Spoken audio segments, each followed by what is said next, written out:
afternoon, ladies and gentlemen. Welcome to this side event on the Climate Finance Accelerator with a specific focus on what we've been doing in South Africa. Welcome also to the South Africa Pavilion, which is hosted in partnership by the National Business Initiative and the South African government. So I have the double pleasure of guiding you through one specific project that we are implementing in the MBI in partnership with Green Cape, but funded by the UK government, and also the privilege of welcoming you here to our pavilion to hear about all the work that we are doing in South Africa and really about some of the great partnerships that we are seeing as part of implementing our work in the climate change space. I'm not going to talk too much about the Climate Finance Accelerator, but I am going to guide you through the process. So firstly, I'm Ridumetse Molwazani. I'm the Head of Environment at the National Business Initiative, and I've spoken just briefly about some of the work that we're doing.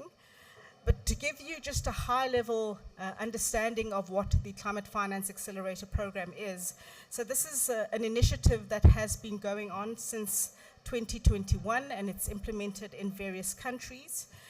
In South Africa, we are now in the third cycle of implementing the CFA South Africa, and as I mentioned earlier, have had the great pleasure of guiding, I think, the South African part of this global program through its initial years, and we're seeing it grow and grow. So this event is really to reflect on just getting some insight into how the CFA globally is working, but as I mentioned, with a particular focus on where we are in the country, some of the wonderful partnerships that we've seen coming through the CFA, bringing in more and more businesses, SMMEs into this transition that we must undertake, but also with the very important support that we need to get from the policy space and of course from the financial institutions that are a key part of implementing the CFA. So without much ado, I'd like to hand over to one of our key partners who's been helping us to implement the CFA. So on a global level, the program is coordinated by PwC with the local implementation in South Africa, led by the NBI and Green Cape.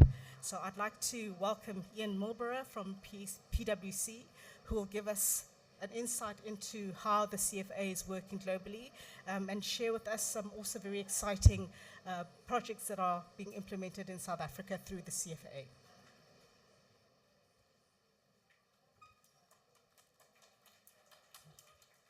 Ladies and gentlemen, good afternoon. Ridumetse, actually, I think it would surely be appropriate first to invite our representative from UK government to address us. I will hold fire on my remarks. So, ladies and gentlemen, please welcome Lee McDonough from DESNZ UK government to the stage. Thank you.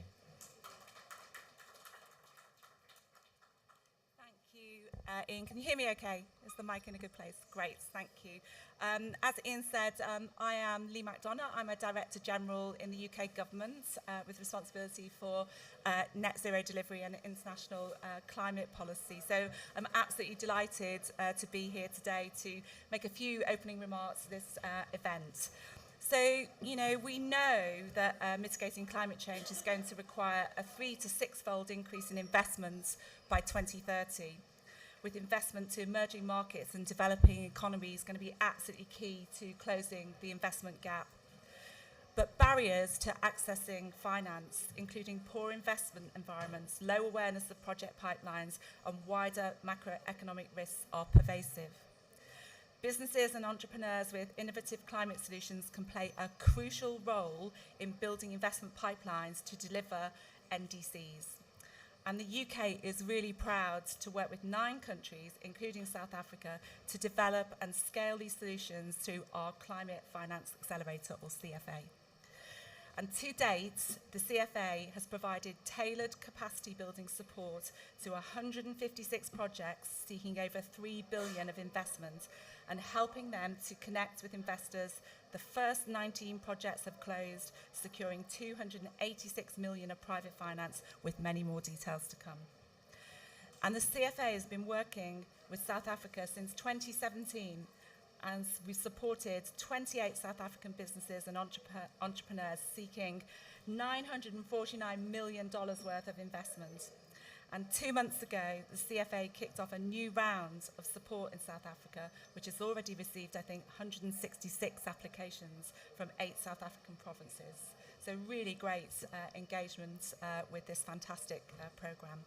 And so finally, as my opening remarks, I'm really, really happy to be able to announce today that the UK will provide up to 40 million of new international climate finance funding through the CFA. This will extend the programme until 2029. Alongside providing continued support in South Africa, this will enable the programme to expand into 16 other countries and to support up to 750 new projects. I'm very proud of the UK's relationship with this programme and the investment that we've been able to make. So I hope this helps set a really positive context for this fantastic event, and I'm really looking forward to hearing the discussion. Thank you.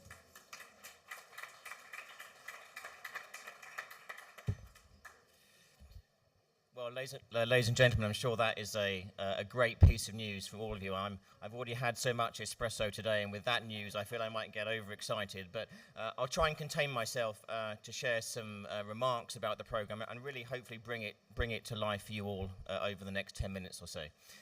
So I'm Ian Milborough, a partner with PwC in London. And I guess my role, really, a lot of the work I focus on is about mobilising that climate finance, helping us to deliver on that pledge of 100 billion per year as was committed to in Paris. And as some of you know, we're not quite there yet, but initiatives like this that you'll hear about today, I think, are a major step in mobilising those pipelines. And what that's about, really, is bankability.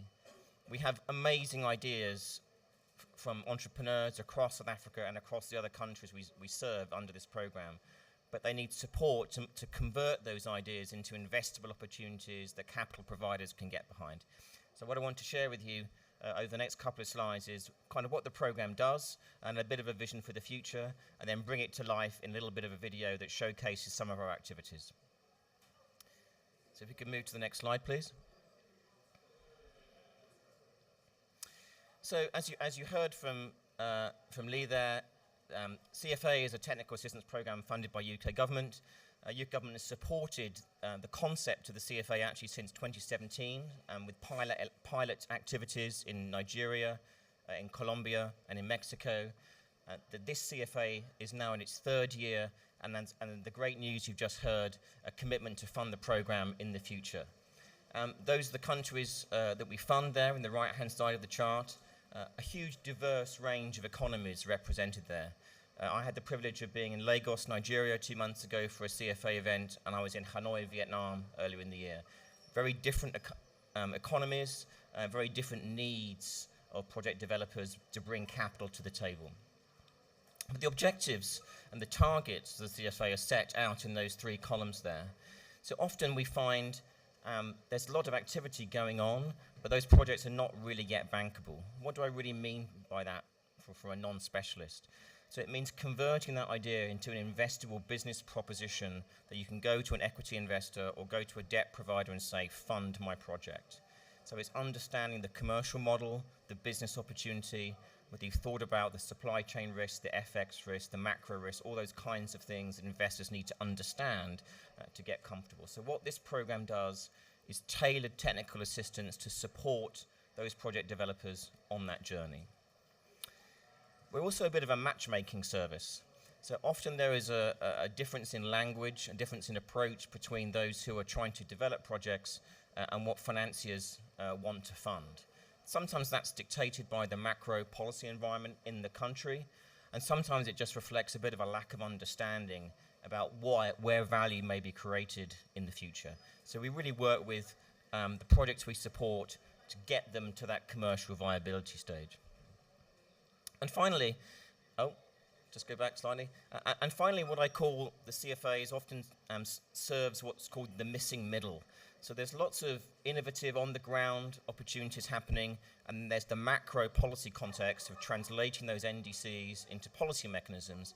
But sometimes those policies don't always reflect the needs of the market to bring capital to bear. So the reflections and the learnings we have from working with those developers we support are then cascaded back up to those relevant ministries to help inform the policy narrative.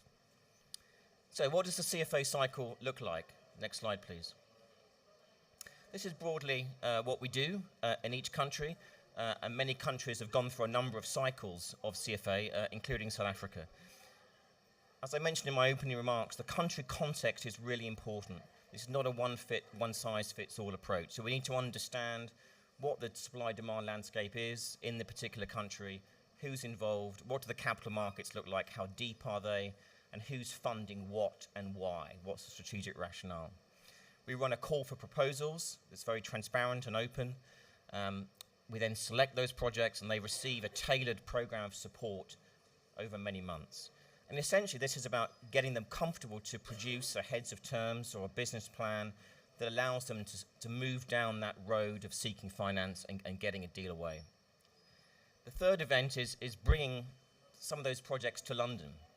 In many countries, as in South Africa, there are established and fairly deep capital markets of equity, debt, guarantee providers, but also there are many patient capital investors in London, which is very much emerging as a centre for green finance, who are interested in funding these types of activities. So the video clip I'm going to show you in a minute gives you a little bit of a feel of what that looks like, so connecting investors with real deals and projects. Then you might say, well, what happens when this cycle comes to an end? This talks very much to the legacy value of the program. So a lot of our work is also about embedding the CFA, again, given the country context, on a more permanent basis. And that will reflect different country conditions. And we're very much starting that phase now as countries almost graduate from the program, how we formalize that to make sure it endures for the future. And finally, there's some learning points as well. How do we capture the learnings of what this means and cascade it back up into the policy cycle such that we get better policy in the future? And next slide, please. So I'm a numbers guy, as you might expect from someone from PwC. So this is our summary numbers, which I'm sure MBI colleagues and others who've joined us today will be very proud of. In summary, we're active now in 10 countries. We've just got started in Uganda. We've run numerous calls for proposals. Some of the numbers there you see in the light green reflect the numbers for South Africa. So SA is one of our big markets in terms of demand that's being utilized on this particular program. As you can see, there are $85 million of deals in SA that have benefited from this particular program. I think we're very proud of that. But the final point there about the convening power of the initiative, I think, should also be emphasized. Awareness raising, understanding how you can participate, having a dialogue with financial institutions both in London and in country, and engaging the policymakers as well. That, to my mind, is the power of the particular program. But I don't want to speak too long, or else you may slip into a state of slumber. So to bring the program to life, I just invite you to take 5 minutes of your time to show a little film that showcases some of the projects we've supported and some of the things we've been doing in our London event, and then we'll move to our panel discussion. Thank you.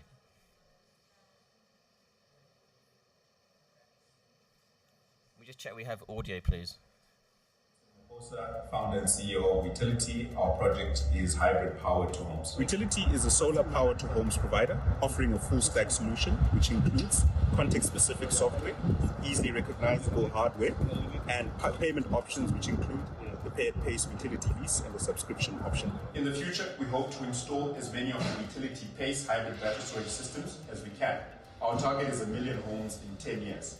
This device allows the homeowner to save on the electricity bill and also have uninterrupted power during the various stages of load shedding. Utilities project is aligned to the Just Energy Transition Program, and for every 50,000 homes and 10 businesses that we install hybrid solar on, we estimate that we'll reduce emissions by 250,000 metric tons per year. We want to grow significantly and also offer energy independence to over 350 million Southern Africans who we believe are experiencing various stages of energy poverty.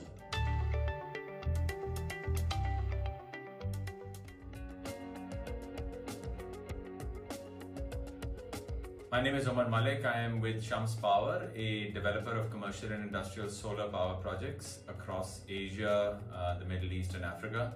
We own and operate close to 30 megawatts for leading clients like Coca-Cola, Mondelez, Metro, AkzoNobel, Hyundai. Our business model is to set up solar power plants on a long-term power purchase agreement or build, own, operate, transfer basis where our clients get electricity produced at a discount to the grid and they take no operational or performance risk during the duration. Our existing portfolio of around 30 megawatts has reduced carbon emissions by 22,000 tons every year and helped our clients save over $5 million in fuel costs annually. We are replicating our past success of establishing solar power projects at commercial and industrial sites with high credit quality clients and have a pipeline of 150 megawatts of similar projects that we are looking to develop across multiple geographies. This project will bring significant impact in the energy transition and carbon emission reduction goals of our clients, helping to reduce over 150,000 tons of CO2 each year.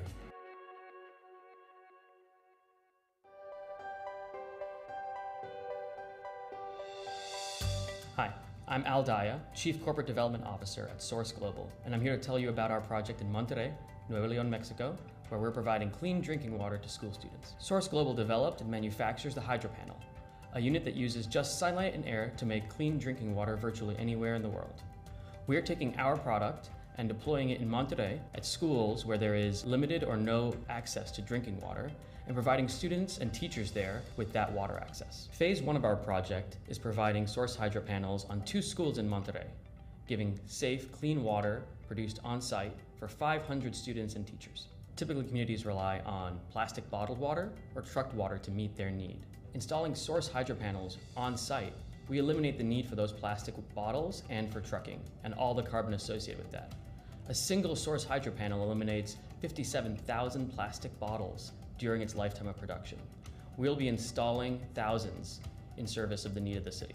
Our project is the first step in providing an economical, sustainable, and repeatable solution to eliminate that problem in Mexico, in the region, and provide a template for solving that problem elsewhere around the world.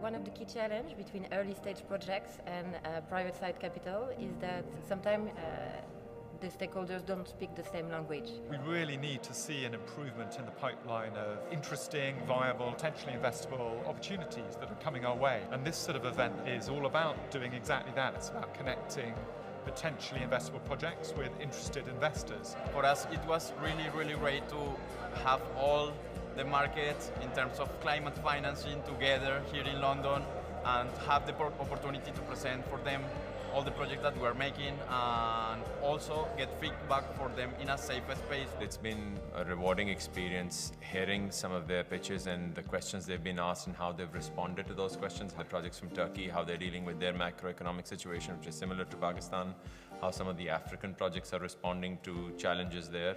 We have always presented to Turkish investors, so they know the sector, they know what kind of play we are in.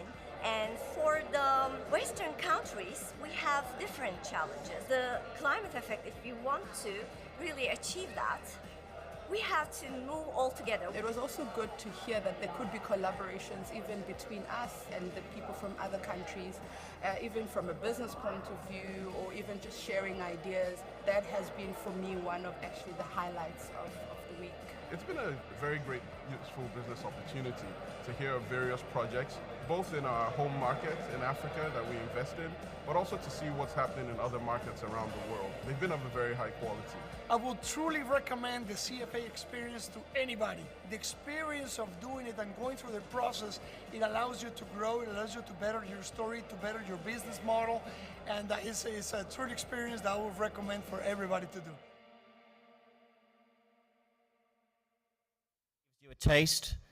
That gives you a taste of the program. I hope that was interesting, and without further ado, I pass back to Ruth Demedza, who will now lead us into a panel discussion. But thank you very much indeed. I think before we move into our panel discussion, just to acknowledge that we really have had the privilege of quite esteemed guests. So to acknowledge the DG who came through, and thank you very much for joining us. She's zipped out again and really left us with fantastic news in the implementation of the CFA. It's wonderful that it's spreading to more countries. But in South Africa, as you see from the stats there, we've had a very successful series of implementation cycles, and we look forward to another successful one as we enter the third cycle of the program.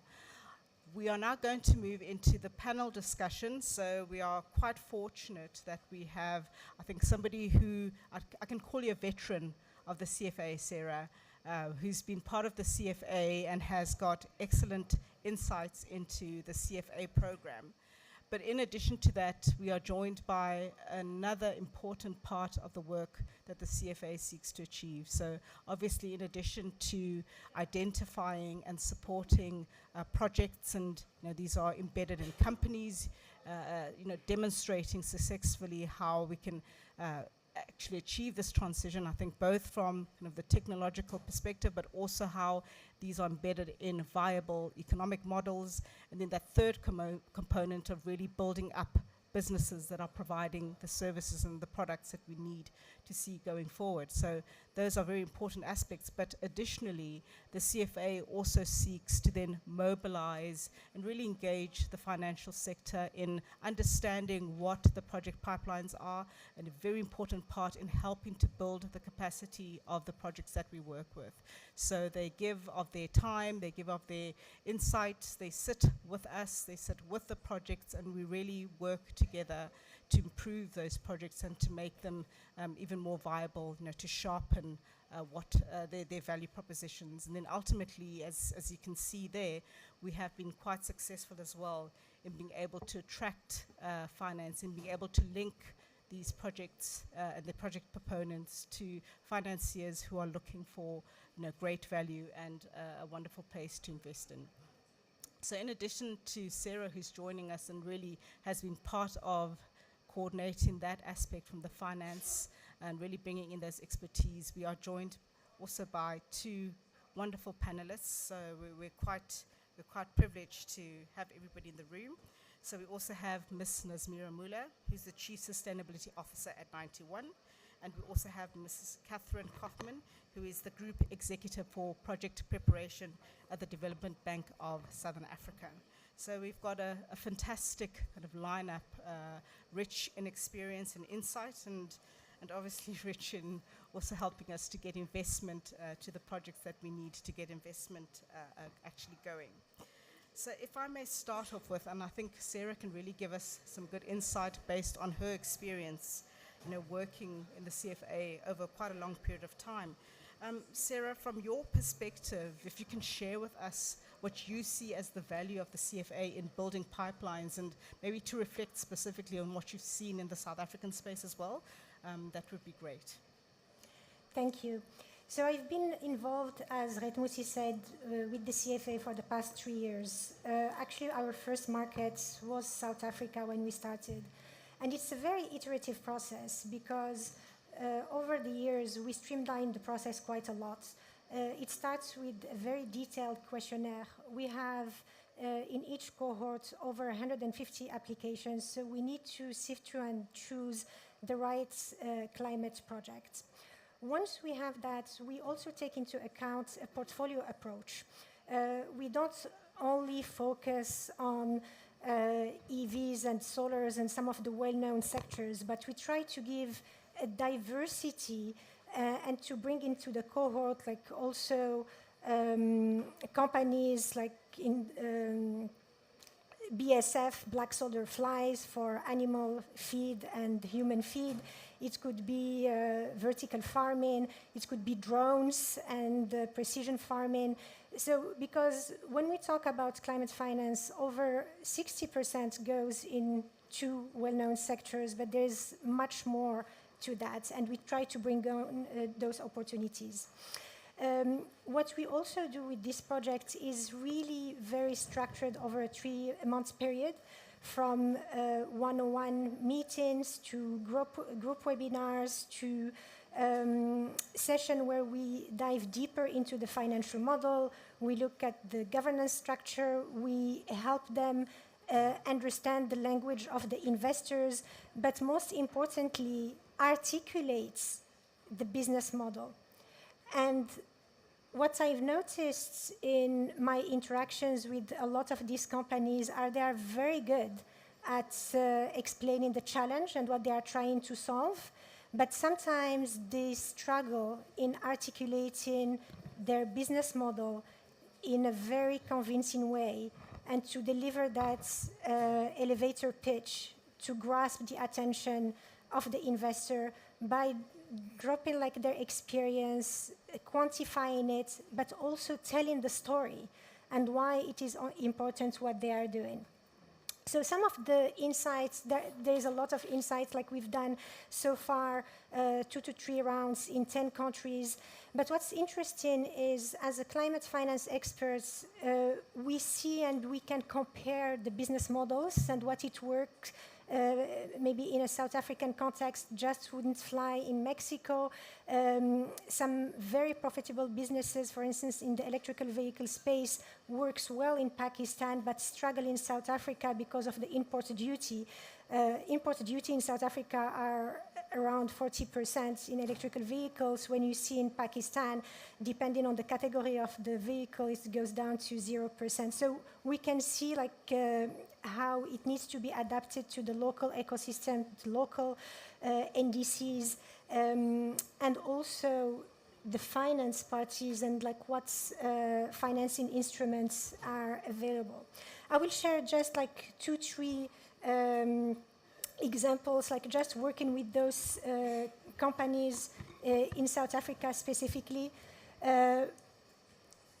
You work sometimes with like the founder, like the PhD engineer, very passionate about his tech, but he can spend half an hour and you still don't understand what he's doing. So, and that's like we try to explain how they can just simplify their business model. Then you have the ambitious founder. They haven't generated more than $100,000, but they are already present in 7 markets. They have 700 SKUs, and it just doesn't make sense. And most of the time, there are like 3, 4 people working on those initiatives in the early days.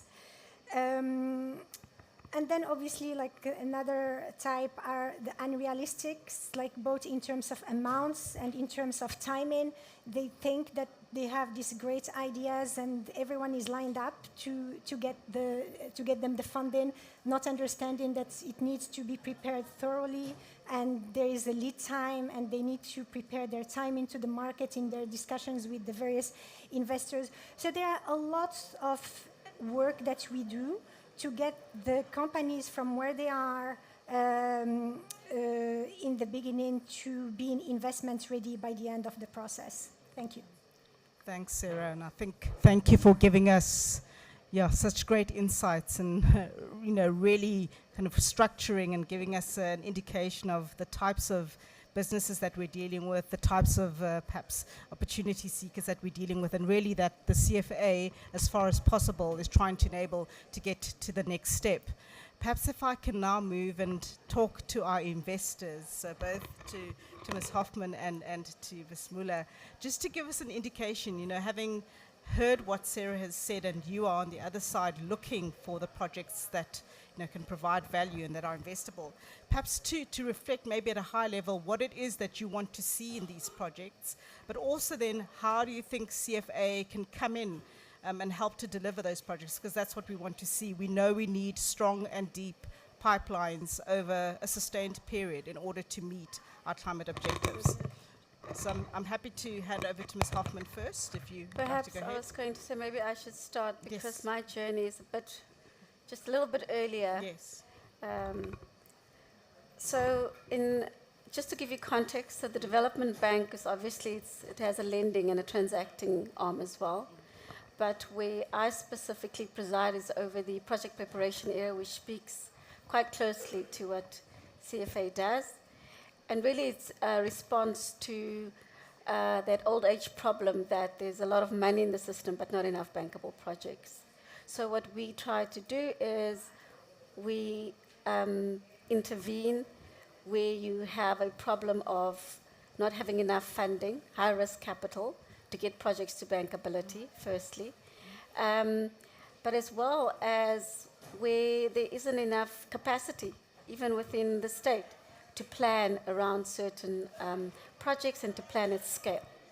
So what Sharon spoke about around the portfolio approach is one that we are quite familiar with.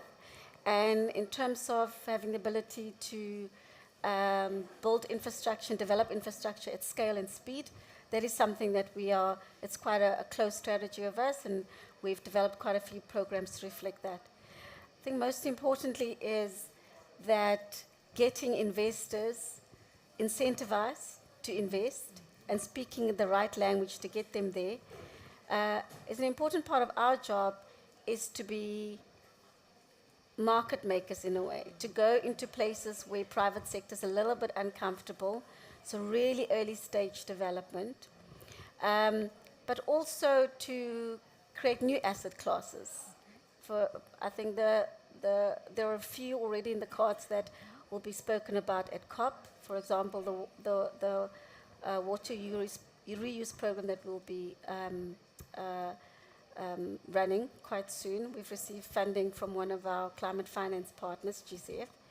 But it's to ensure that we create financial instruments that have first loss, quasi-equity, credit enhancement, or partial risk type guarantee structures that allows us to crowd in private sector funders who would otherwise not have engaged, and to deal with risk which they say commonly in emerging markets are difficult to consider, which in itself, I don't know if it's a wrong or right perception. In fact, let me be politically incorrect. It's a wrong perception, because we actually know that the default risk for infrastructure on the continent is much lower than those countries that we be compared with. So really that's our niche and where we fit in. We also see clients that are really, really early stage in technology space, in the green technology space, low carbon type of projects, and we assist those companies to commercialize their assets. So by the time, hopefully, that the private equity investors and the infrastructure funds are ready to look at the projects, we hope to ensure that they are at a stage that they can be considered. And we've been matched up by CFA with 2 projects that will be funded, also co-funded by the Green Fund, South African Government Fund. Really innovative products that we are helping with, and they're quite fast stages of due diligence. We can showcase them to you as well. Super. Thank you very much, Ms. Hoffman, for those inputs. I understand we're about to receive quite a special guest, so I'm going to ask Nazmira if you would like to give us your inputs, quick reflections, and thereafter we've been asked to please just clear particularly the 2 front rows of the auditorium, as we'll be receiving the President shortly. Okay, I'll be super brief since I'm standing between you and the President.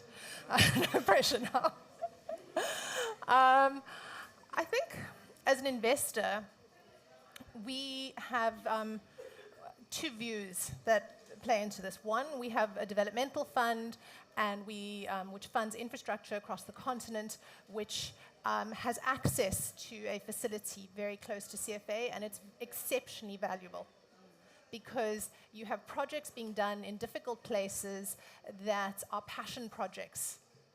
The people who do it are not super commercial, otherwise they'd be doing easier things in other parts of the world. So therefore, the aid that is provided by these technical assistance facilities like CFA is enormously valuable. Secondly, I think as we grapple with what climate finance is required for in emerging markets, it's not necessarily what's required in developed markets. The water projects in Mexico is not going to be required in many other places. So therefore, the dealing with entrepreneurs on the ground is really important. And the last comment I'd make is, I think we need to find a way to provide some level of support to the bigger projects as well. Because we have vehicles that can invest in the projects that CFA is developing, but then we have other vehicles that this is too small for. So how do we think about both of those things? And I think I should end it there. Thank you very much to the panel. I think you've made your points, I think, quite emphatically, but also succinctly, so we do appreciate that, noting the pressures that we are facing. I'm very happy that the CFA itself is going on. We've just started the third phase in South Africa, so by no means does it stop here. It's a program that is very strong, and we will continue to implement and hopefully, I think, across the globe, expand what the CFA is doing. It's really about getting those grassroots, bottom-up, but fantastic ideas that have been structured into something that is commercially viable and can help to drive the economy going forward. With that, I'd like to thank you all who've joined us in person as well as our audience online.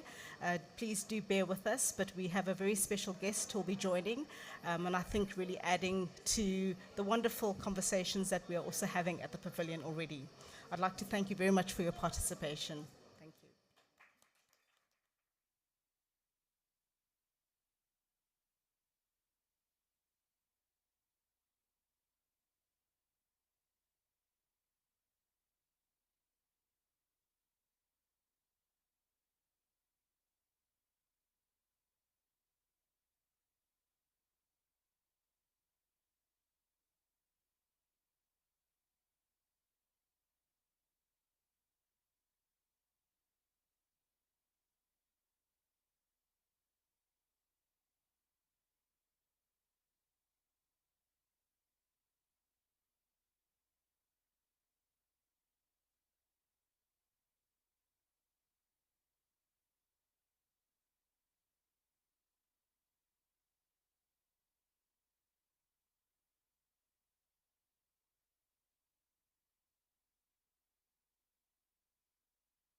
Colleagues,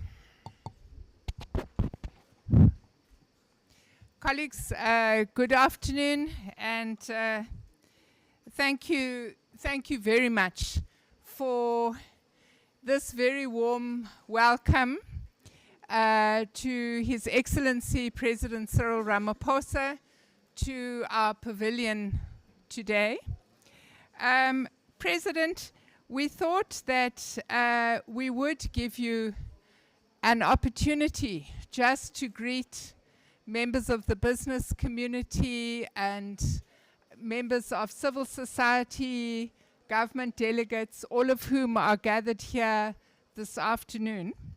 But before we do that, we'd like to just give you a very brief overview of the Umbilo Community Art Project, which is decorating the walls of our pavilion this year. And this project is an opportunity for us to showcase the views and the works of those in our community who are most severely impacted by climate change. Often when you read documents, we talk about women and children being the most vulnerable to climate change and having had the least role in creating the climate crisis. But today we're going to hear firsthand from Ms. Nkosazana Betani from the Kaiskama Art Project, why they created this mural and its significance for the community in the Eastern Cape. Can I invite Ms. Betani to come forward?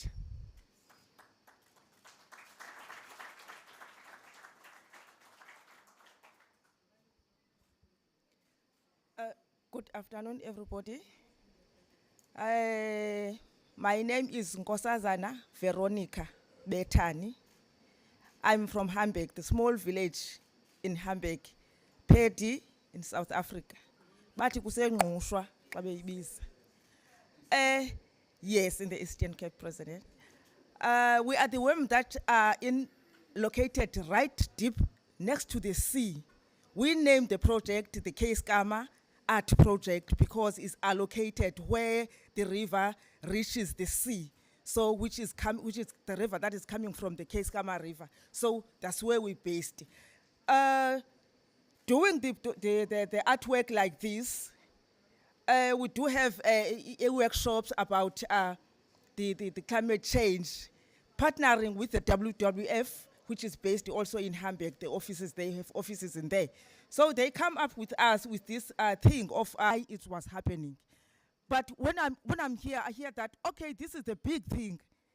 Because we were down in Hamburg, we don't know what the world is talking about. But today, I'm more understanding of what is global climate change is.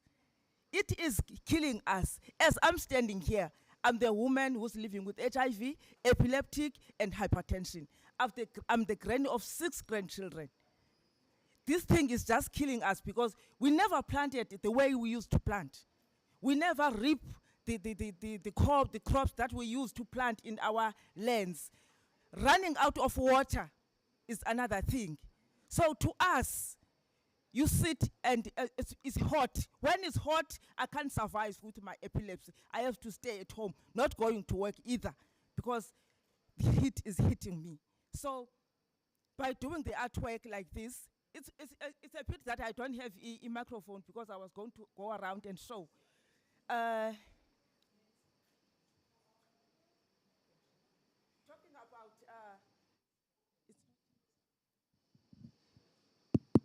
Talking about the slides that were shown, I said to myself, we are in a war of this. This is what we are talking about. We have to work hard to get there. But from here, how are we going to do it? Because here we have the planes that are taking people all over the world. We have those pollution that is happening, that is there. We have those gandas that are mending our roads. And also we have those floods. We saw cars were covered by the water. We saw the trees falling over the roofs of houses. We saw the crops are not green anymore. We saw the crops are not very productive. We saw the walls of the houses falling. We saw severe thunders that we never know that is going to happen. To work hard to reach that 1.5 degree, to get this green side of what we are looking for. We want our planet to be like this, to be happy, not to be in the sad. As you see the colors there, it's very sad in there. Our fishes are no more. You go to Hamburg, our fishermen are no longer having the moolah because they are not selling any fish. The species on the river are dying. Even us, we are getting hungry because our women that used to go and harvest there, they are no longer going. No oysters. If the visitors are coming, no oysters because of global warming. So by creating this artwork, including with the COP28, Mr. President, this is the artwork that is talking to the COP28 globally. We name it Umlibo. We name it Umlibo because it's not only there in Hamburg. Umlibo is the vine that is going further and further. Even if I'm your neighbor and we are not talking together, the Umlibo will go to your yard. What are you going to do with it? You are going to throw it away? No. This artwork that is here is the global thing. As we are here in the COP28, the global countries are here presenting the climate change. Yes, that's all I can say.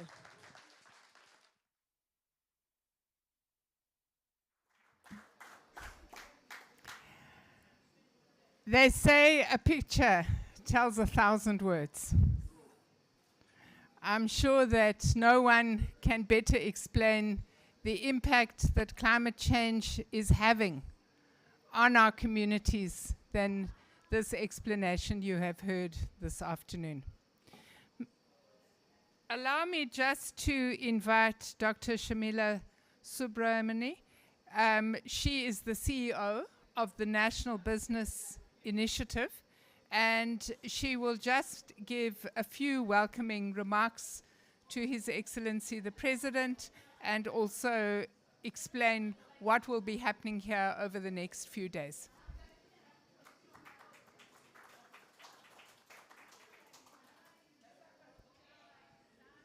Thank you, Minister. Your Excellency, President Ramaphosa, Minister Pando, Minister Creasy, all our honorable guests and members of business and our community in South Africa. It's a pleasure to have you here. Minister Creasy, thank you for that promotion.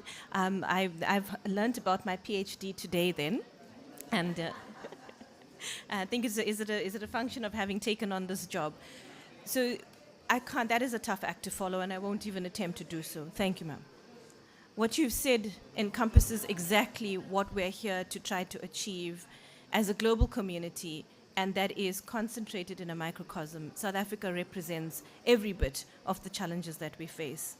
We're here today in a unique collaboration between business and the government, where it's a joint operation. Today is our pavilion between the DFFE and members of the business community under the National Business Initiative.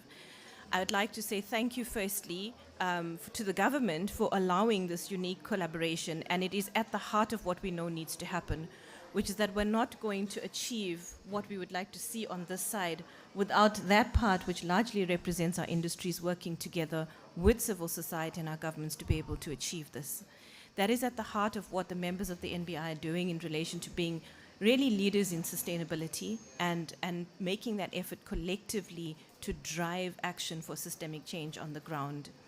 That is what we're working towards, and that is what we're aiming to do together with civil society and with government, and we're hoping is going to put us on a firm trajectory to receive that, but within the context of understanding that we need to stand firm on our stance on common but differentiated responsibilities and relative capacities, but at the same time, grab the ambition and grab the opportunity that a green transition gives us. And as our sister has so clearly set out, we really don't have an option. The alternative is not one that we want to follow. So without further ado, thank you, Minister Creasy. It's a saying that I heard a long time ago that has always stuck in my head and reminds me about why we do what we do. And it's to say that if we don't invest in the future we want, the one that we're going to get is going to be worth infinitely less. I thank you for being here today and for your collective action and intent, which I believe is really going to drive our country into a prosperous future and a green one that is just for our people. Thank you.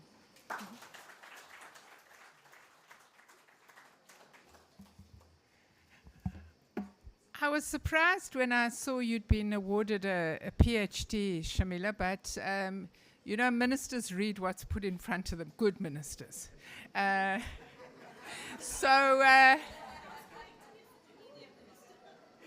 So hopefully you now have something to aspire to.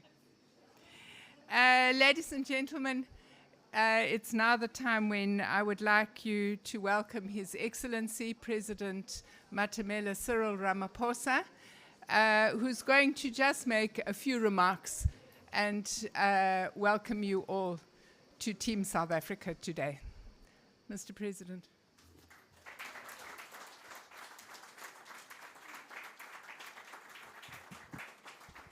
Thank you. Thank you. Let's be seated, please. Thank you. Thank you, Minister, and Minister Pando, and greetings to members of Parliament who are here. I didn't know that members of Parliament would be here, but it's wonderful that our Chief Whip is here as well. And of course, business leaders who are also here, and the paparazzi who have also followed us all the way from home to here. It's a real pleasure to be here, and as you heard Minister Creasy said, President, you don't need to make a speech, and she's right. I wish my sister, Nkosazana, Veronica, I wish I had come here first, because I just spoke in the plenary session. I could have taken this and held it up for all the heads of states to see my speech.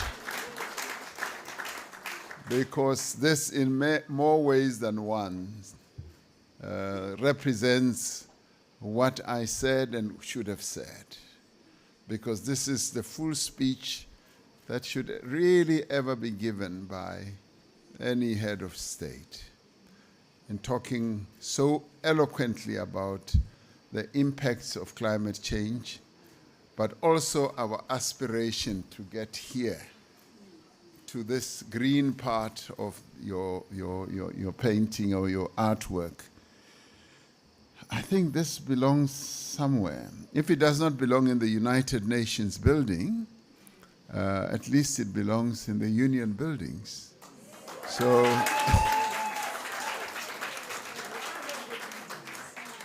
it's the most amazing piece of work, and to see and know that it was done in the deep rural areas of our country, it's amazing. I do wish these were real people, because I would rush there quickly and get some votes from them.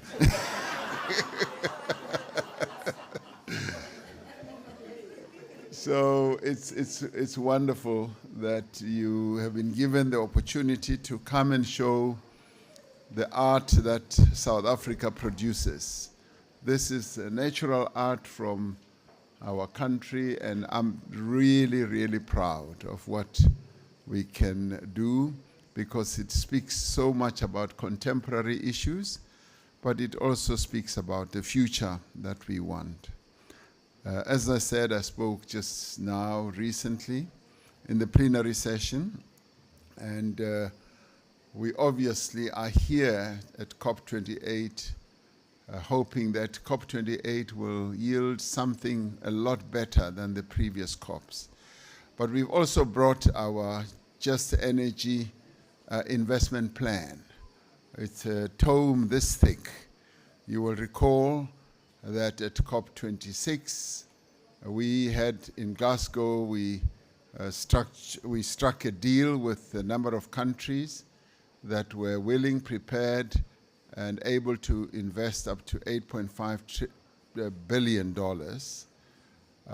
That number has since gone up because more countries have committed to invest more money. I think we're now at 11.2 or 11.5 billion dollars, and we're hoping that it will keep increasing. What we've also been advocating for is that we want to see a larger portion of grants and concessional loans so that we are able to address the challenges that our country faces, because we need much more money than what is currently on offer to address our own transition to a better future. We are saying, and we said it in the plenary, that as we transit, and indeed we are even saying as many countries and all countries transit, what has to underpin our efforts in transiting is to make sure that it is community-based, our communities are part of that transition, so that we truly don't leave anyone behind. And we are seeing the full effect of all this in our coal mining areas, a lot of money, and it's going to require that we engage at a very deep level with our people. We are very pleased that at this COP28, one of the real, what you could call upfront agreements, is to address loss and damage. And that a fund has now been set up, and money is going to be put aside to address the losses and the damage that climate change has wrought on our people's lives, on communities, as represented here in this piece of artwork. We want that fund to be much bigger than what has now been put on the table. $350 million is far too little to address the challenges that climate change has imposed on our communities and areas in KZN, in the Eastern Cape, in Northwest, even in Gauteng. So the effects of climate change, as you can see there, are just spreading more and more. And we who come from countries that have not really contributed much, if at all, to climate change are actually feeling the effects much more strongly than those countries that have contributed immensely to climate change.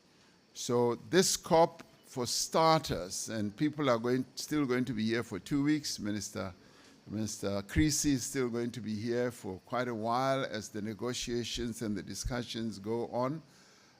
Minister Pandor to some extent as well, but our people from the private sector as well as from NGOs and the departments are going to be here involved with other countries to negotiate good deals that can address our transition to a green economy, green everything. We are now capitalizing on a number of technologies and number of new industries that can be yielded from the challenge that we have. Green hydrogen is one such, which we as South Africa are beginning to exploit at a very, very high level. And we also want to capitalize on having critical minerals that can be utilized and beneficiated to help us with the transition. And this is going to create new industries, new jobs are going to be created, new technologies, and as we traverse this path, we obviously want people to be skilled. We want the new skills that are given rise by these new sectors that are emerging. And we just discussed in Cabinet the issue of electric vehicles, and we don't want to be left behind as the world, particularly the Northern Hemisphere, moves towards enforcing new electric vehicles. As a fairly serious motor vehicle manufacturer, we want to be part of that process. So a lot of opportunities are going to come our way. And it's good to see so many of you here, because all of you who are here, obviously, you are interested in climate change, and I'm really pleased that we have got such a strong South African delegation from both government as well as from the private sector.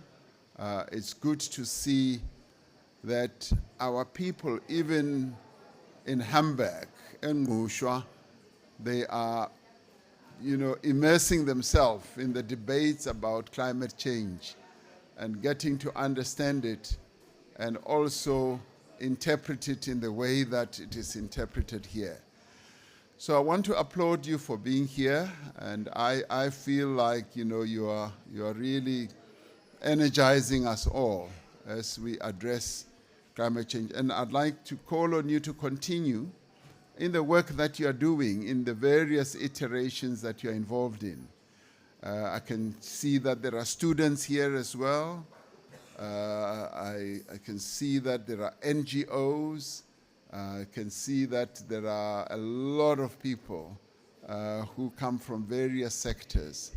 I just met one other professor. He says he's from Cambridge, and he wants to talk to South Africans, and he comes from China, but he's so keen to understand how South Africa is addressing the issue of climate change. So thank you for being here. The Minister directed me to welcome you. I don't know what responsibility I have for that, but I welcome you and thank you for being here. It's good to have Team South Africa so well represented. So remember, you are part of Team South Africa. So even as we speak, let's talk our country up. Let's showcase our country, and let's tell the world that we've got enormous opportunities. Much as we are going through our own challenges, climate change related, energy and electricity related, even as you talk about it, talk gently about it. But we are also telling the world that yes, we are going through an energy crisis, which we are addressing. Our energy action plan is also part of our plan going forward. So we didn't come here without a plan. We have a plan. We have ideas on what we should do. And fortunately, we've got good people who are well-versed in a number of disciplines, and some of them are here. So we are well endowed, and we are not planless. We are plan-full. So let's go and execute our plan. Thank you very much for being here.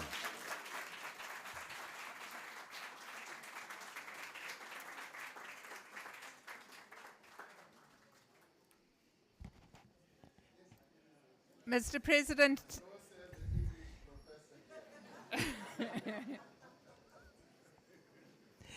thank you very much for giving us a flavor of the important issues for South Africa in the negotiations, and for highlighting the important point that while we are very worried about the devastating impacts that the climate crisis will have on our country and our economy, we are also mindful of the fact that green technologies provide important investment opportunities and important opportunities to create new areas of growth, new jobs, and shared prosperity. So thank you very much for reminding us about that important point.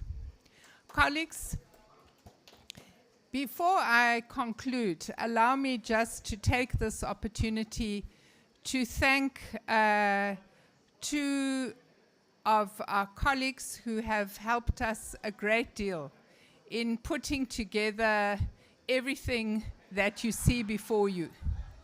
Today is the day when the swan swims seamlessly across the water.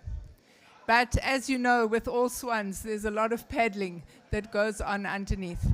So let me thank Ambassador Kachalia for all the hard work that has gone into the important bilateral relations that make this possible. And let me thank my colleague, Minister Naledi Pandor, whose interventions at a diplomatic level always smooth our path for ensuring that we're able to deliver here today.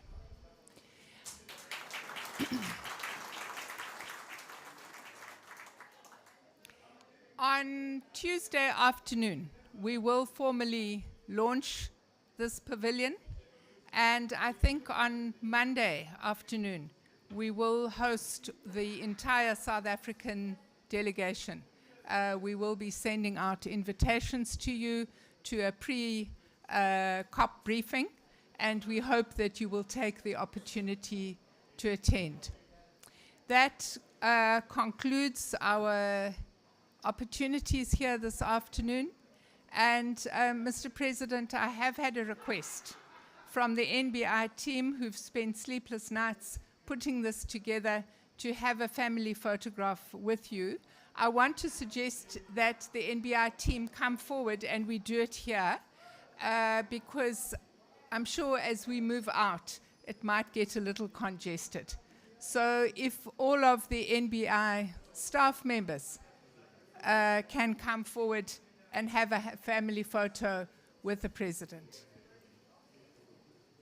Huh? Or in front, huh? I think. Yes, we just push the chairs back. Yeah. Thank you. Hi, how are you guys? Are you all well? That's good. Hi. Good in you.